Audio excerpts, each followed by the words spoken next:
The year is 2027 in this F1 24 career mode, and there is one race to go to decide it all. The Drivers and the Constructors World Championship is in the balance, more so for the drivers, with only 3 points separating myself and Charles Leclerc, the reigning champion going to this season. This is how we got here. We kicked off this season with a big unknown, our move to Toyota. We started off with a bang at Jeddah, 4 wide between Lewis Hamilton in a Red Bull, Lando Norris in the McLaren, Ocon in the BMW Williams, and ultimately the race decided the final corner on the exit. We kicked off the 2027 season with BMW Williams on top in Formula 1 once again. And with Ocon on the top step there, that was a little hint at the chaos that was about to come for this season. But it seemed like order resumed. Red Bull coming back with a punch for the second race. Verstappen winning a double podium for the Red Bull Ford teammate, with Hamilton looking to make more of an impact in his second season driving for Red Bull. Round 3 at Miami would throw up an unbelievable race. With the rain coming down, we went long and negated an extra dry tyre pit stop to go straight to intermediate and pull off a massive finesse on the entire grid, punching well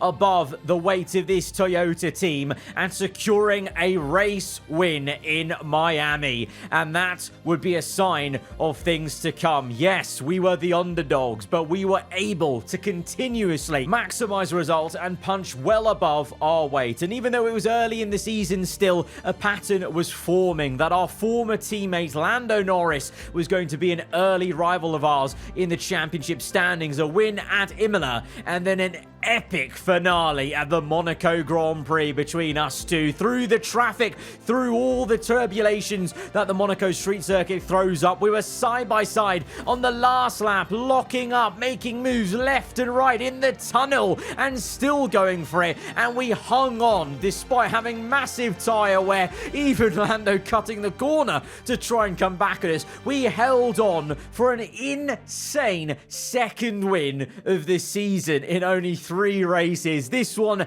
even sweeter, doing it on pure merit there on the last lap. And that was the sign that, you know what, maybe we can pull off something this season with Toyota. And stiff competition from P1 down to P10 most races was only to our aid of trying to be as consistent as possible, as there were different winners race to race. Lewis Hamilton would win for Red Bull Ford once again and lead home a strong 1-2 for Red Bull Ford. But as soon as you thought one team looked the best, we'd go to a different circuit, maybe chuck in a bit of rain, and then it was a completely different kettle of fish. Here at Catalonia, Carlos Sainz in his home race looked like the home favourite. We tried our best to once again finesse the AI grid in wet conditions as we did in Miami. We were leading the race at one point with Hulkenberg and the Haas Cadillac in second, but unfortunately then miscommunication, misreading of the conditions sent us all the way down out the points, and Sainz would get that home race win. In the background, you may be noticing though, Leclerc consistent as ever as the reigning champion, just as he did in 2026 last season. In this career season, he was just quietly going about his business, but we were able to take away his potential first ever sprint win in Austria after a red flag and our DRS being stuck open. We got an amazing sprint win around the Red Bull ring, but my main rival at this point in the championship, Lando Norris, would come back to ruin our one-stop strategy in the full Grand Prix. We tried to go the distance, we tried to go long on the set of medium tyres, but ultimately the McLaren had too much pace and was able to overtake us. But again, we pick up another podium and we tried to maximize things, whilst this Toyota this entire time has been way down on downforce and pure performance, owing to the fact that we can't get our third set of seeker upgrades. We don't have the recognition to upgrade this car whatsoever this entire season. Then to compound that misery of realizing that we can't make upgrades, we have an engine failure in our home race of all places. And Carlos Sainz becomes a 2-time race winner in the season, starting to think that maybe it was Leclerc's turn last season, maybe it's Sainz's turn this season to become the world champion, as Ferrari really show that despite Red Bull and McLaren looking stronger this season, Ferrari was still the best team overall, track to track, picking up consistent points. But then the chaos would come. Remember, as I said, the first race gave us an inkling. Well, this entire season, BMW Williams, Haas Cadillac, High-Tech, they have been mega in flashes. When everything clicked for them, it really clicked. It was a 1-2 for BMW Williams at the Belgium Grand Prix. And then, quite amazingly, a last lap maneuver meant it was a 1-2 then at the next race for Haas Cadillac. Oscar Piastri picking up that win. At this point, we were still leading the Drivers' Championship, but it was very apparent that the teams around us were just getting more and more competitive, and getting points positions to keep our lead was getting difficult. And at the right time, finally, 2/3 into this season, we, for the first time on F1 24, got 60% recognition and unlocked the third R&D secret upgrades in this game mode. And so we could finally make upgrades on the car. Up to this point, only a couple of AI upgrades for the engine side of things, but now we could crucially get some ultimate upgrades on the downforce, chassis, and the engine. 5 pending ultimate upgrades to come in 2 races time. That means 2 races just trying to limit the damage. But of course, as I say that, at the worst possible time then, Leclerc gets a win, as he did last season. His first race win of the season comes late at the Azerbaijan Grand Prix, and last season, you might remember, he actually went on to then win back-to-back races then from Baku to Singapore, and I was adamant that we had to stop that in the tracks. We again maximized results at Baku, but we needed more at Singapore just before those ultimate upgrades came in. And once again, thanks to a Toyota that's good on its tires, we were able to stay out and make 1 less pit stop than others to be ahead of Leclerc. And we got a massive helping from Lando Norris, who is adamant about getting a podium. On the last lap, he overtook Leclerc, pushed him off the podium, and so in a race where I was worried about losing further points to Leclerc, we actually gained points, and Lando Norris also slowly was starting to edge closer to myself and Leclerc. But then those 5 ultimate upgrades came in. And with this newfound pace in Sao Paulo, well, the start of the race weekend couldn't have gone much better for us as a team versus Ferrari as well, as it was a double DNF for Ferrari in the sprint race, and that would mean 2 sets of penalties for both Ferrari drivers going into the full Grand Prix. This seemed like a massive opportunity and open goal to do some good work, not only for our Drivers' Championship, but the Constructors as well. It was a 1-2 for Toyota on lap 19 in Sao Paulo. Leclerc was down and out in P16, Sainz only P5, and then Lady Luck had different ideas. The Formula 1 gods wanted to keep things interesting, and I suffered my own engine failure prematurely in the Brazilian Grand Prix. Yuki Tsunoda would finally get his roses this season and get his first ever Formula 1 race career win in Sao Paulo. But with a podium for Lando, all of a sudden, he suddenly was actually the nearest person to me in the championship. He had overtaken Leclerc, but at this point, we had a really healthy 14-point lead. A lead that meant that even though we had to take a grid penalty in the next race at Portimao, the second last race, because of that failure, I wasn't too worried. We had the best car on the grid. We were last place, but we were going to surely make our way through. And that's exactly what we were doing in Portimao. With the rain on the way, we made moves in the dry, in the wet, from the slicks to the inters, and we're making our way up. And again, trying to be clever by staying out, and it paid off for us big time. Red flag. Perfect timing. We hadn't come in yet for the full wet. We started on inters and the top 4 only did. It was the correct tyre choice. Lando, the nearest man to us in the championship, with a slow getaway. At this point, Leclerc way down the order, having been caught out with the red flag. We got up into second place, and then the F1 gods came crashing down upon us in an unbelievable final twist of this tale going into the finale. We had a gearbox failure. It seized up 2 DNFs in a row, and in the rest of this simulated race, Leclerc would traverse from outside the points all the way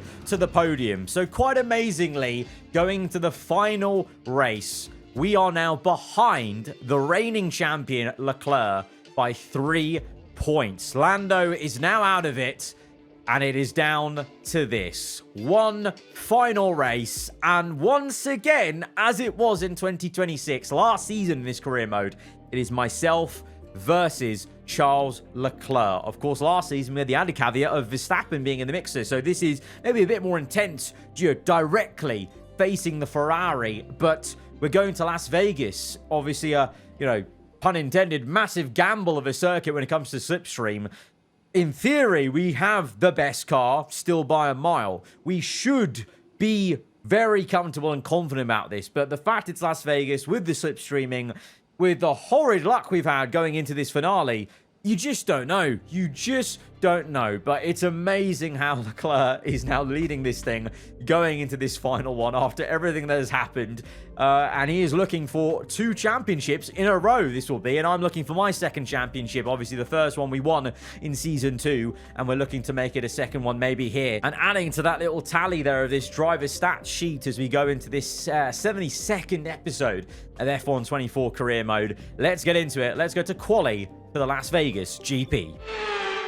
Stand by to see cars at more than 210 miles an hour blasting their way down the strip. F1 has taken over. It's F1 fever, Las Vegas. I'm hoping we're going to have a pretty decent car for this race weekend. It's hard to tell now off the back of Portimao. We look so dominant around Sao Paulo following those 5 ultimate upgrades. And then Portimao, it felt like we took a step back a bit. Yes, we were recovering, but Tsunoda, really had a tough time of it. Maybe it was just the conditions of that circuit, but we continue to maybe not be absolutely on it there with a slight mistake in lock-up on the first lap, but that may just be the nerves settling in, knowing that we have to do well to try and match Leclerc, who is currently gone provisional fastest of all with these early laps coming in. Verstappen practically pushing me across the line. He goes purple, and I'll very much welcome the Red Bull getting up top. That takes points away from the Ferrari. The same thing with any other teams around us, even Lando Norris in the McLaren. Mathematically, he could still win the Drivers' Championship if myself and Leclerc had a disaster. But realistically, I don't think, I hope that won't happen. But he could help us if he's up there, taking points away from the Ferrari. But we now continue for a second flyer, and such is the quick nature of this Las Vegas circuit. I think we'll actually be able to get a third flying lap in here, but this second one absolutely on it through the first sector, nearly flat out through a lot of those corners, where such as the downforce levels of not only this car but the entire grid, really, in terms of around Las Vegas compared to the base level cars. But especially for us now having pretty much a maxed out car. Not quite there yet, but near enough maxed out as we go and gain 5.5 tenths of a second to go second place. 0.068 off Carlos Sainz. Lando is provisional pole position right now, but the Ferrari, the wrong Ferrari, is quicker than us, and Tsunoda now goes quicker. We're pushed down to P6, Tsunoda P5, but we're not dominating things, and oh God! The curb has spat us out in the last sector. We were only maybe 2 tenths up, so I don't think we were on for pole position or even the front row. And so still scratching them ahead of where the dominant pace has gone from Sao Paulo. It's just not, it's not the same. It doesn't feel the same. In a weird way, Sao Paulo almost, gave us too much confidence of maybe how good these upgrades would be for us, because we're 5 and 6. With my 2 tenths, we could have been maybe just about third place. But ultimately, it is Lando Norris then on pole position. The wrong Ferrari, though, is in second. So that's good for us. Leclerc's actually 1 spot behind me, directly behind me. So that's going to make things very frosty and interesting in the opening couple of laps. But again, that works for us, having the other Ferrari up there. That's fine, because let's be real, constructors-wise, I think that's kind of done. Ferrari are going to win it. It's going to be incredible for them, winning 2 championships in a row for the first time ever, you know, in the F1 game series and in real life for a long time, of course. But for us, our focus is on the drivers, and we are ahead of our main rival, but just a bit of a still confusion there of where that, you know, relenting pace has gone from Sao Paulo. Wasn't really there in Portimao, and it doesn't seem to be here entirely in Las Vegas, but we have the slipstream on our side, so that is going to be the aid. I'm hoping that mistaken crash at the very end of quali is not going to be a bad omen for things today. Let's go to the grid. Welcome along to Las Vegas. It's Viva Las Vegas tonight. I can't wait to see what this place has in store for F1 tonight.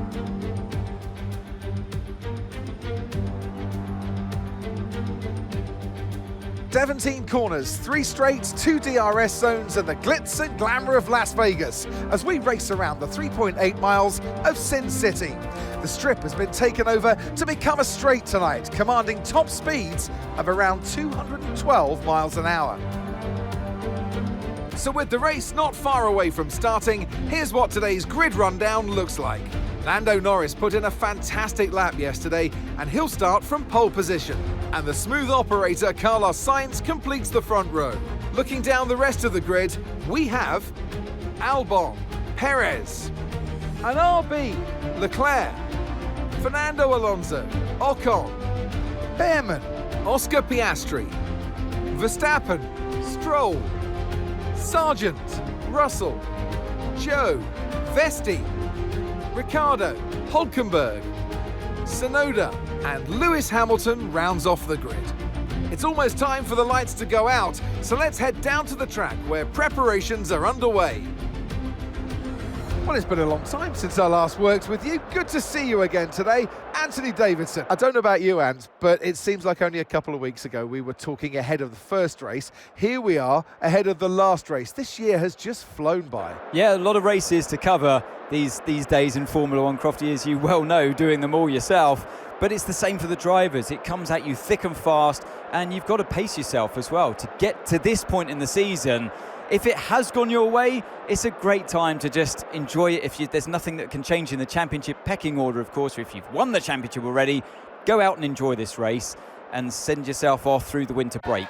If it's been a bit of a year to forget, you can try and take a bit of solace in this Grand Prix, end on a high and carry that energy into next season.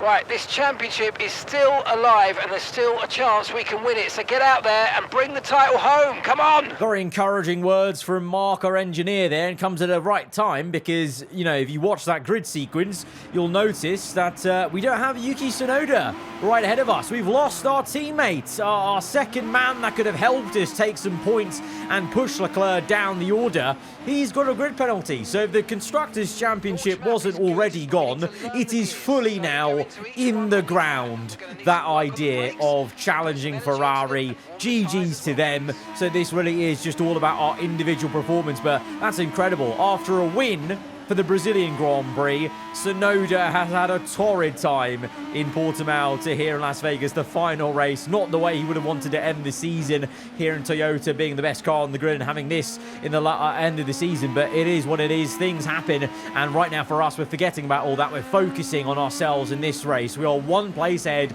of Leclerc. It comes down to this. This time last season in the finale at Abu Dhabi, we lost that championship to Leclerc. This is our chance for revenge on what happened last season. We've got the best car on the grid. It maybe hasn't performed as well as I thought over one lap, but surely we can pull it through in the race, surely. But Vegas, it is a huge gamble, a throw of the dice because of that long back straight. This slipstream's going to be insane.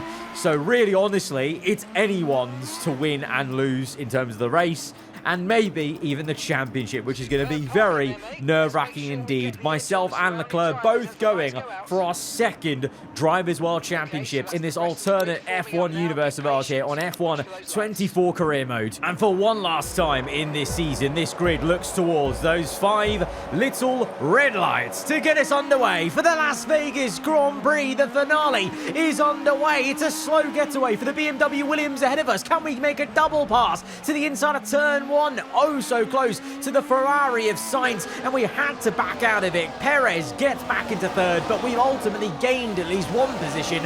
Leclerc stayed put in P6. My teammate all the way down in last place. Is going to be a long afternoon for him as we try and finish off this move on Sergio Perez. Unable to do it in the first couple of corners. This is going to be a very tricky spot to finish it off. The blind left-hander, you don't know where to brake, especially on lap 1 with heavy fuel. Perez somewhat cutting the curb there to stay ahead, and he's doing his best to really annoy us. And already there is more than a second gap then from Perez to Sainz. That's maybe already a little bit concerning, of course, because the slipstream is so powerful here. So when you lose the train on F1 24 and Las Vegas especially, it can be difficult to bring things back in. But right now we are just focusing on this fight with P3 because that's all we can do at this stage on lap 1. And it looks like behind Albon will be joining the party on the left-hand side. That very quick BMW Williams. But look at Leclerc go in the tow of ourselves and Albon. Leclerc is going to try and make this 4 wide. We're trying to find the room to make this work. 3 wide on the outside of the Ferrari and the Williams, but Leclerc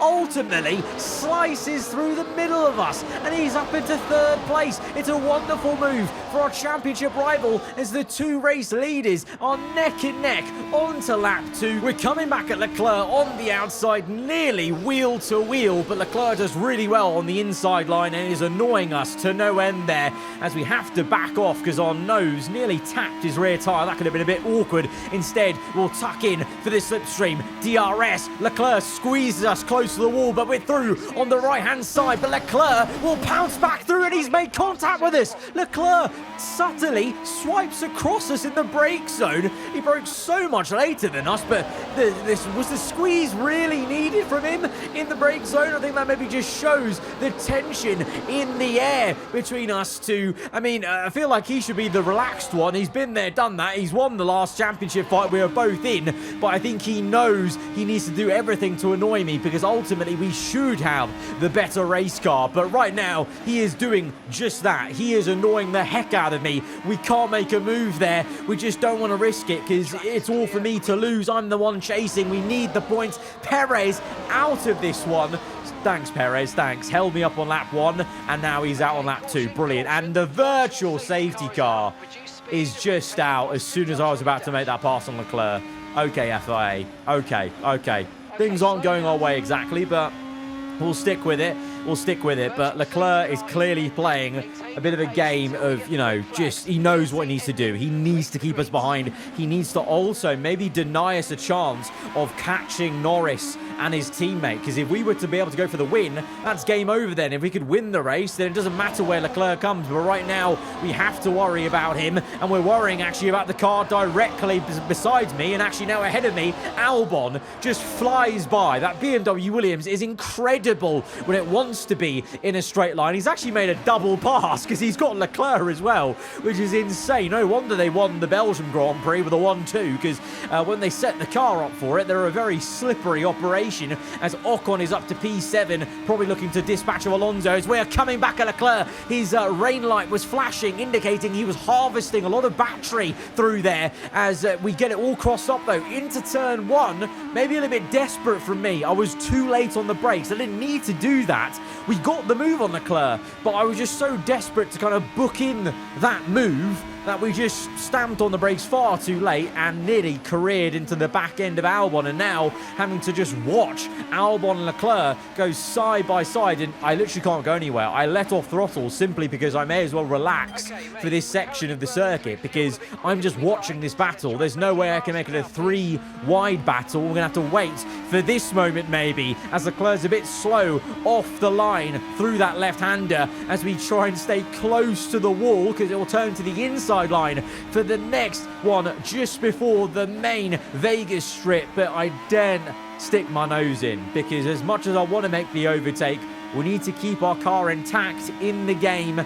and we won't do that if we stick our nose in with desperation. We've gotten lucky. We've gotten lucky already in this race. That we didn't hit the back of Sainz on lap 1, didn't hit the back of Albon on that previous lap. We are flirting with a front wing breakage as Leclerc overtakes Albon, but we just need to keep patient. The move surely will come. With DRS somewhere, we'll be able to catch one of them napping on the main straight, or again in this section perhaps. And having seen Behrman right behind us, I think I'm more desperate to get this move done sooner rather than later as we commit flat out, inches away from the wall on the right. Leclerc still there on the left. We tried to squeeze him out, but the Ferrari, he cuts the full corner. Leclerc, FIA, FIA. Leclerc should be giving back that place, otherwise he should be getting a penalty for that. That was a clear corner cut, as he now gives us hardly any room to work with, so he clearly wasn't letting off to let us by there. We've just made the move on merit with DRS, and he's a lucky man, because actually, in hindsight, I think we could have maybe played that and not overtook him on purpose, because I don't think he was letting off. And I'm sure he deserved a penalty for that, but you can't guarantee it, so that's why we made the move in the moment. I had no guarantee there was going to be a penalty for the Ferrari man, but things getting very dodgy and desperate from both sides then, and Leclerc very, very desperate, but we're losing the back end now. On lap 7, the rear end is all over the shop, and now Leclerc comes back at us, and this Toyota is not feeling too great all of a sudden on these medium tyres. What is going on? One of the traits of this car was always its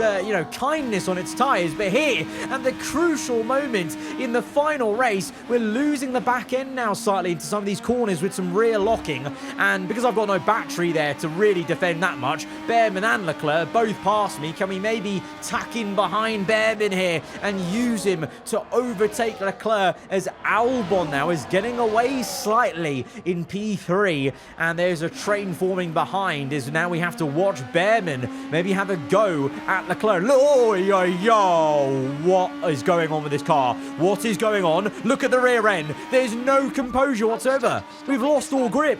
We're going to tell our team to box in this lap, because what on earth is happening? It's like this car just broke mid-corner. The rear end is just floating every single time I enter a corner and try to subtly, trail break our way into it. We nearly put it in the wall. We kept it out. We're very lucky, but now we've got the Williams right up us.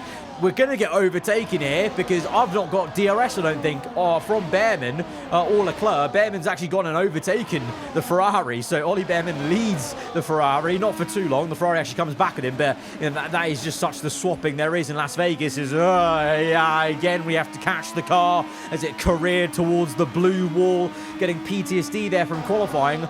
We're bailing in. We're going to be one of the first people in this race. That is unheard of. If you've followed this series, this season along, we've always been the last person to pit in this Toyota. We've had excellent tyre wear.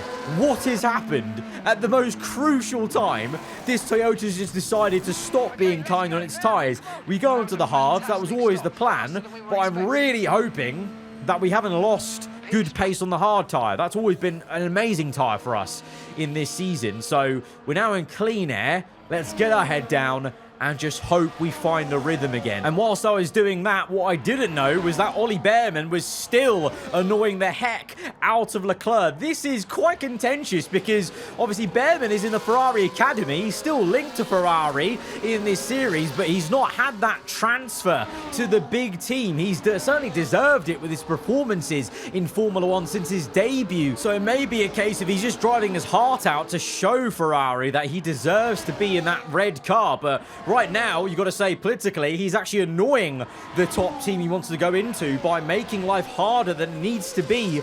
And maybe that might go back to, obviously, Behrman being our old Formula 2 teammate. The very first prologue episode of this entire series. Maybe he's just doing us a solid. He knows that we're in a fight with Leclerc, and he's saying screw it to the Ferrari link.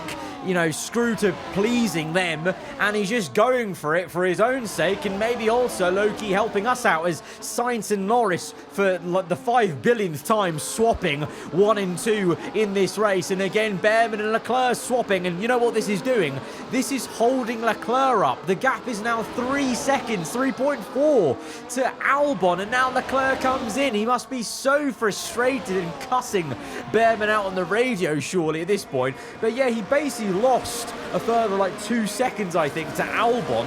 Therefore, 2 seconds just with how he was doing compared to us in clean air. So it's a slow stop for him as well in the pit stops. That's not how it helped him at all as we cross the line with the new fastest lap of the Grand Prix. Lap 11, we have repassed Leclerc. We have jumped him with the undercut, and it's 4 seconds of an undercut. That'll unfortunately be coming down slightly though, because we've now caught up to the 2 Mercedes cars in tandem. I think they're yet to pit. They're still on the hards they started this race on, and the problem was Ricciardo was getting DRS off Russell. So even though we've got the overwhelming pace in the corner, we got held up by Ricciardo. So the gap is now nearly down to 2 seconds, and Leclerc knows he needs to get this move done on Ocon, who was ahead of him out the pits then. He does get the position. He's up to P7. He's now got clean air to try and close up to Ricciardo, and he'll be, you know, he'll see us ahead, and he'll be frustrated at what's occurred. But now he just needs to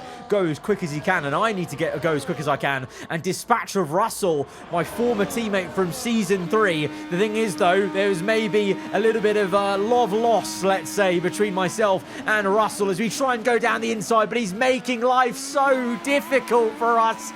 And even a season later, having left Mercedes, they are still annoying me and still not helping me get a championship. Beautiful stuff. It's actually almost poetic how annoying they're being right now in this race. Of course, they're involved in this race. They're still finding ways to piss me off in this game as we finally get the move on Russell on the straight. But my God, all the advantage we had to Leclerc is now undone because Leclerc now is in that slipstream train. He's got Ricciardo. Lap 13, he goes round the outside of Russell at, of course, Russell hardly puts up a fight for Leclerc. Where was this when I was looking to overtake you, mate?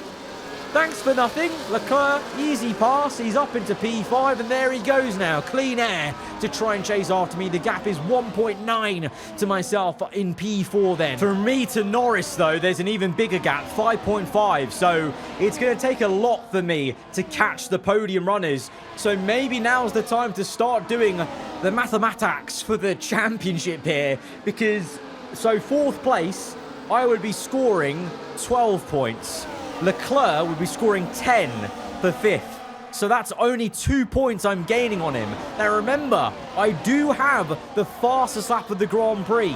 So I would be outscoring Leclerc. As it stands, unless someone steals the fastest lap from me, if it ended like this, I would be level on points with Leclerc. I'd be scoring 3. I was behind by 3 on him in the championship. So we're level on points. But I don't know if this game does countbacks on race wins properly. If it does, I think I would win because I've got 2 race wins this season. Leclerc's only got 1, if I recall correctly.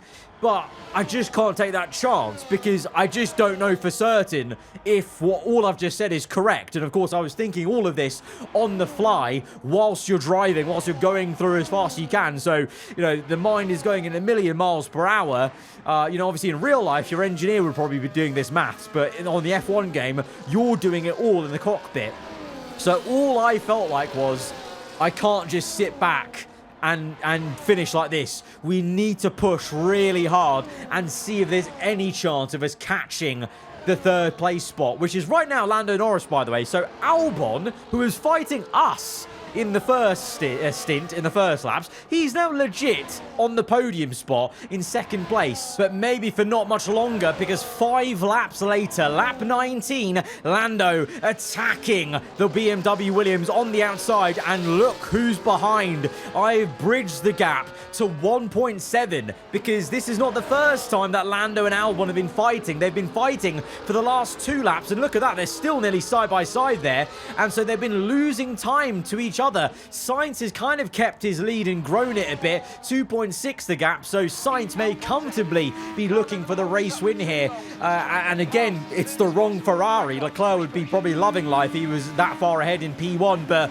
instead it's his teammate, obviously securing the constructors in style for Ferrari. But for us, for the Drivers' Championship, yeah, Albon and Norris, they've been swapping just like you're about to see if you squint your eyes and look ahead. I mean, we don't need to because we've got the replay cameras to show the action. These guys have been swapping like this every lap pretty much since we got into that clean air, to the point where now, lap 20, 5 laps to go, we're right on the back of Albon, and we can try and go for third, maybe even second place. I've not got much battery though, so I've got DRS here to gain, but the tyre wear now is also kicking in the front left, looking a bit precarious, but we go for one pass on the McLaren. We try and go around the outside of the second car of the Williams, but just being a bit cautious through that section. Don't want to lose a bit of our end plate or any kind of, you know, floor damage at this stage of the Grand Prix, because this is it. It is crunch time, and as I'm making these moves, I'm still thinking about the championship, still thinking about where Leclerc is, and the nerves start to set in. Your palms get a bit sweaty, and you just don't want to make a mistake at this point as we get oh so close to the wall. We're on either side from right to left, DRS open, absolutely no battery to use though, but we're trying to still make this pass on the BMW Williams of Albon. On the outside we go, we've got the overtake, but in a weird way, being ahead of these two now is the worst place to be with my battery situation, because I'm not going to harvest that much in time, and I've actually used some on the start of the pit of the main straight to try and pull away, but no use.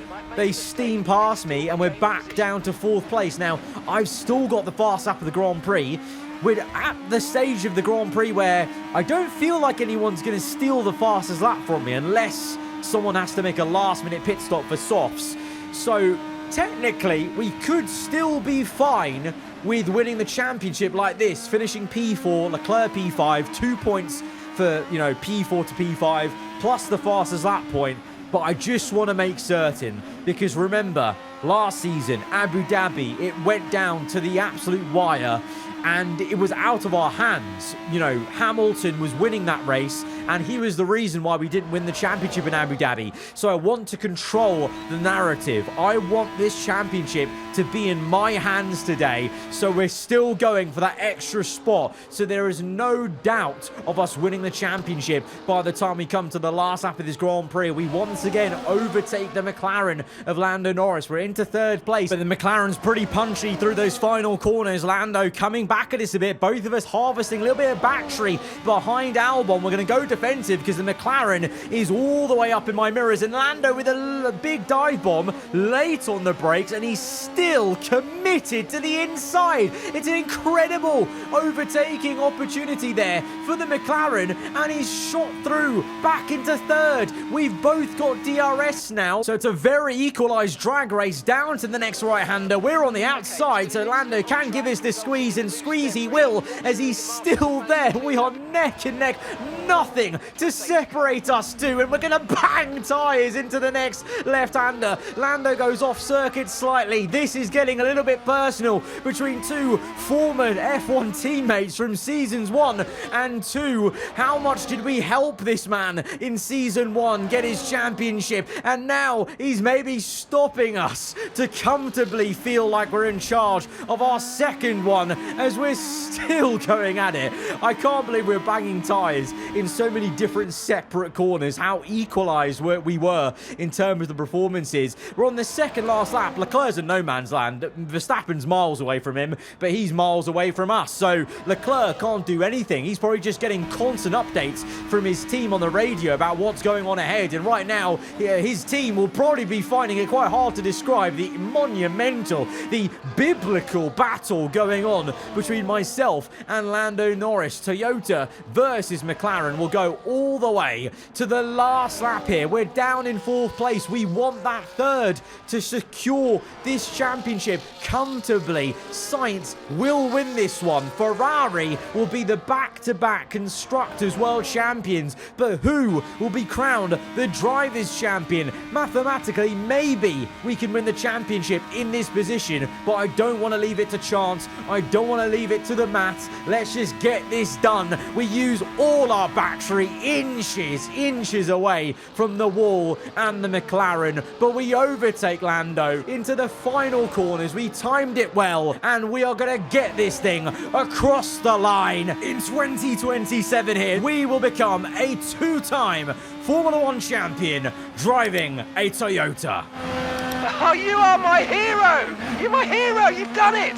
All of that work has come down to this, and you are the world champion. Great stuff!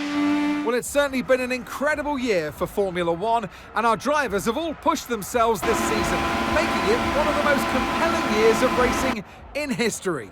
There can only be one champion, however, and here they are now, our new Formula 1 World Drivers' Champion. All the signs were there that it was going to be his day, and what a day it was. Carlos Sainz wins. We got this thing across the line. To be honest, I felt like we deserved it. You know, it was so unfortunate to have 2 DNFs in a row before this one. So it would have been really gutting if that was the reason why we lost the championship to Leclerc for the 2nd time in a row. Like I said at the start, it was revenge for what happened last season. We got it done. We were a massive 41 points away from Ferrari, though, so GG's to them. Constructors champions back-to-back. Very uncommon F1 game career mode site that is, but we have got that 2nd World Championship in this series. 3 points we finished ahead of Leclerc. Guys, if you have enjoyed that one, hit the like button. Let me know what you thought in the comments below. There's going to be an ever so slightly small break, but we will be back for a Season 5 of this series. Till then, hope you enjoy the rest of your day. Goodbye.